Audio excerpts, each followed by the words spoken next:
ላለፉት 13 እና 14 ዓመታት የቁጠባ ደብተር ይዘን የወሩን ክፍያ ሳናቋርጥ በጉጉት ስንጠባበቅ የነበርን 20/80 እና 40/60 ተመዝጋቢዎች ዛሬም በስቃይ ላይ እንገኛለን። የአዲስ አበባ ከተማ አስተዳደር ለተመዝጋቢዎች ቅድሚያ እሰጣለሁ ቢልም በተግባር ግን እያየን ያለው ተስፋ የሚያስቆርጥና ስጋታችንን የሚያጭር ድርጊት ነው። የቤት ችግር ምን ያህል ከባድ እንደሆነ፣ በውድ ቤት ኪራይ ውስጥ መኖር ምን ያህል ሰቆቃ እንዳለው እናውቃለን።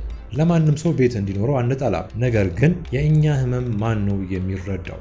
13 ዓመት ሙሉ ነገ ይደርሰኛል በሚል ተስፋ እድሜያችንን በቤት ኪራይ ጨረስን። በባንክ ያስቀመጥነው ጥሪታችን በየጊዜው በዋጋ ንረት ዋጋው እየረከሰ፣ እኛ ግን ካለን አነስተኛ ገቢ ላይ እየቀነስን ለቤት ቁጠባ ስናፈስ ኖረናል። በተለያዩ ምክንያቶች ላልተመዘገቡ አካላቶች ቤቶች ቅድሚያ ተሰጥተው ሲታደሉ ማየት እጅግ ያማል። ይህ አሰራር ግልጽነት የጎደለውና እኛን ተመዝጋቢዎችን ያገለለ ነው። የከተማ አስተዳደሩ ላልተመዘገቡ ወገኖች ቤት መስጠት ካለበት መጀመሪያ የተመዘገቡትና ለዓመታት የቆጠቡትን ማጠናቀቅ አለበት። የቆጠብነው ገንዘብና የጠበቅነው ዘመን ዋጋ ሊሰጠው ይገባል። ተመዝጋቢው ተራውን ሳይጨርስ ሌላ ቅድሚያ የሚሰጥበት አሰራር በአስቸኳይ ይቁምልን። መንግስት የእኛ ለዓመታት የዘለቀ ስቃይ እንዲረዳ እና ፍትሐዊ በሆነ መንገድ ቤታችን ለባለቤቶቻቸው እንዲያስተላልፍ በድጋሚ እንጠይቃለን።